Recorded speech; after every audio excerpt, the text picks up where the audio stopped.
চট্টগ্রামের মিরসরাই উপজেলায় কর্মরত সাংবাদিকদের সঙ্গে মতবিনিময় করেছেন নবনিযুক্ত উপজেলা নির্বাহী কর্মকর্তা সুমাইয়া আক্তার। রবিবার বেলা 11:30টায় উপজেলা পরিষদের কনফারেন্স রুমে উপজেলা প্রশাসনের উদ্যোগে এই সভা অনুষ্ঠিত হয়। এতে সভাপতিত্ব করেন ইউএনও সুমাইয়া আক্তার।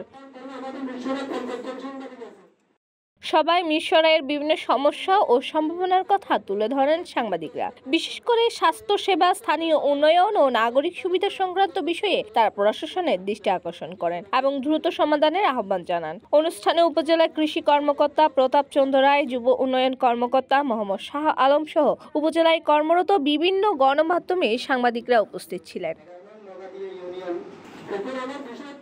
সবাই ইউএনও সুমাইয়া আক্তার বলেন, স্বাস্থ্যসেবার বিষয়ে যে অভিযোগগুলো এসেছে সেগুলো নিঃসরণের লক্ষ্যে ইউনিয়ন ভিত্তিক কমিউনিটি ক্লিনিকগুলো খুব শীঘ্রই সরজমিনে পরিদর্শন করা হবে। বিশেষ করে স্বাস্থ্য ক্ষেত্রে যে অভিযোগগুলো এসেছে, কমিউনিটি ক্লিনিক বা আমাদের আছে ইউনিয়নে যে স্বাস্থ্য কেন্দ্রগুলো আছে, সবগুলো আমি as early as possible visit করে ওখানকার কি পরিস্থিতি আপনাদেরকে আমি একটা আপডেট দিব এবং আমি আশা রাখি যে এটা আগে থেকে ইনশাআল্লাহ উন্নত হবে।